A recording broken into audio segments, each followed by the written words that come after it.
Hello বন্ধুরা, আপনারা দেখছেন ডিজিটাল সবকিছু ইউটিউব চ্যানেল।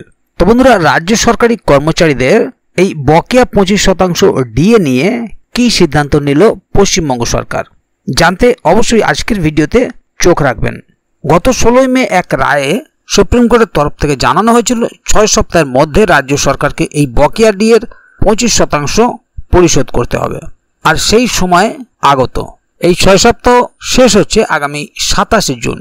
আর কর্মচারীরাও খুব আনন্দের সঙ্গে আছেন যে এই 27 জুনের মধ্যেই তাদেরকে তাদের বকেয়া 25% টাকা দেওয়া হবে।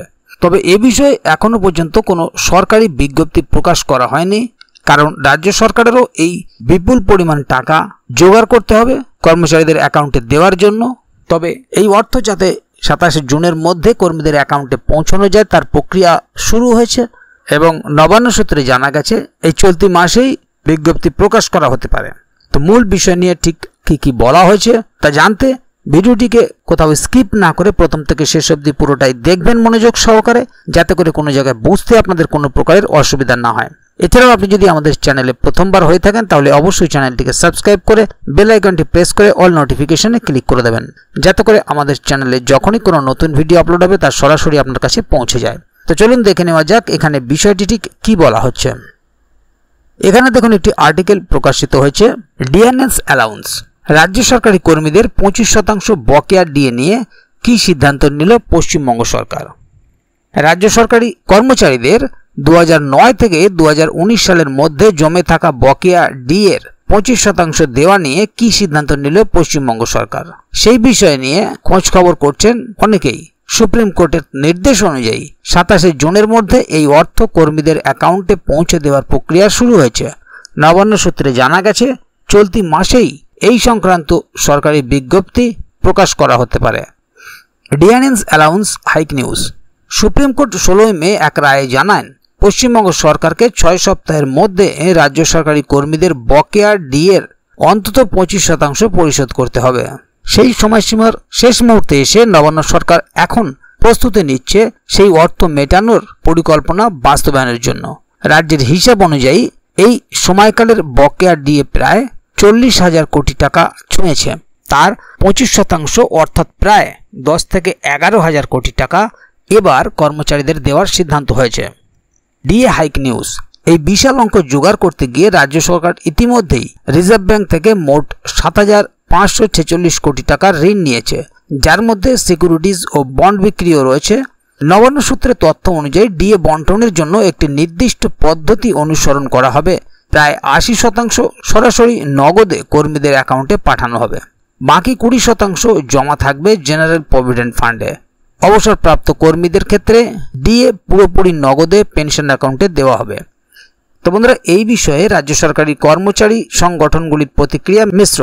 অনেকেই বলেছেন রাজ্য সরকারের কোষাগারে যথেষ্ট অর্থ থাকলেও বাজার থেকে ঋণ নিয়ে ডিএ দেওয়ার বিষয়টি অপ্রয়োজনীয় ও প্রশ্নবিদ্ধ। তাদের বক্তব্য, উচ্চ কর বাবদ রাজ্যের রাজস্ব আয় প্রচুর, তাই এত বড় ঋণের প্রয়োজন নেই। অন্যদিকে রাজ্য সরকার সুপ্রিম কোর্টে মডিফিকেশন চেয়ে আবেদন করেছেন। এর মাধ্যমে সরকার ডিএ পরিশোধের পদ্ধতিতে কিছু পরিবর্তন চাইছে। তবে তা সত্ত্বেও 25% বকেয়া ডিএ দেওয়া নিয়ে কোনো রকম আইনি জটিলতা তৈরি না হয় সেই জন্য আগেভাগেই অর্থ ছাড় প্রক্রিয়া শুরু হয়েছে। এই পদক্ষেপের কিছু সুবিধা ও সীমাবদ্ধতা রয়েছে, যেমন একদিকে রাজ্য সরকার আদালতের নির্দেশ মান্য করে ইতিবাচক বার্তা দিচ্ছে, অন্যদিকে বড় অঙ্কের ঋণ নেওয়ায় রাজ্যের ভবিষ্যৎ অর্থনীতি কিছুটা চাপে পড়তে পারে। তাছাড়া অবসরপ্রাপ্তদের একাধিক কিস্তিতে টাকা দিলে অসন্তোষের সম্ভাবনাও রয়েছে। বর্তমানে রাজ্য সরকারি কর্মচারীরা অপেক্ষায় রয়েছেন বিজ্ঞপ্তি প্রকাশের। সম্ভবত 23 থেকে 26 জুনের মধ্যে এই বিষয়ে বিস্তারিত তথ্য সামনে আসবে। এরপর আগস্ট মাসে মূল মামলার পরবর্তী শুনানি হবে, যেখানে বাকি 75% ডিএ নিয়ে সিদ্ধান্ত হতে পারে। সব মিলিয়ে বলা যায় পশ্চিমবঙ্গ সরকার সুপ্রিম কোর্টের নির্দেশ পালনে শেষ মুহূর্তে দ্রুত পদক্ষেপ নিয়েছে। যদিও এর আর্থিক কৌশল নিয়ে প্রশ্ন থাকছে, তবুও দীর্ঘদিনের ডিএ সংক্রান্ত অচলাবস্থা কিছুটা হলেও এবার নিরসনের দিকে এগোচ্ছে। তাহলে বন্ধুরা, বুঝতেই পাচ্ছেন এখানে মূল বিষয়টি ঠিক কি বলা হলো। মূলত রাজ্য সরকারি কর্মীরা তাদের বকেয়া 25% ডিএ পাচ্ছেন। এ বিষয়ে আশা করা হচ্ছে 23 থেকে 26 জুনের মধ্যেই বিজ্ঞপ্তি প্রকাশ হবে। রাজ্য সরকার যে এ বিষয়ে তৎপর হয়েছে, তাই সরকারি কর্মচারীরাও তার জন্য কিছুটা খুশি। পাশাপাশি এই বকেয়া ডিএর 80% কর্মীদের ব্যাংক অ্যাকাউন্টে দেওয়া হবে এবং 20% তাদের পিএফ অ্যাকাউন্টে দেওয়া হবে।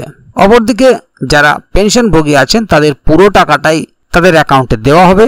তবে এ বিষয়ে আগামী দিনে যদি আরও নতুন কোনো আপডেট আসে তাহলে অবশ্যই আপনাদেরকে এই চ্যানেলের মাধ্যমে জানিয়ে দেওয়া হবে।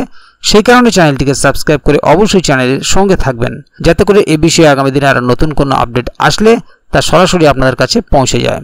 তো বন্ধুরা, আজকের গুরুত্বপূর্ণ ভিডিও আপডেটটি এখানেই শেষ করছি। ভিডিওটি সম্বন্ধে আপনাদের মতামত এবং আপনারা কে কোথা থেকে ভিডিওটি দেখছেন অবশ্যই কমেন্ট বক্সে লিখে জানাবেন। ভিডিওটি ভালো লাগলে অবশ্যই একটি লাইক দেবেন এবং বন্ধুদের জানার সুবিধার্থে ভিডিওটিকে শেয়ার করবেন, যাতে তারাও বিষয়টি সম্বন্ধে জানতে পারে।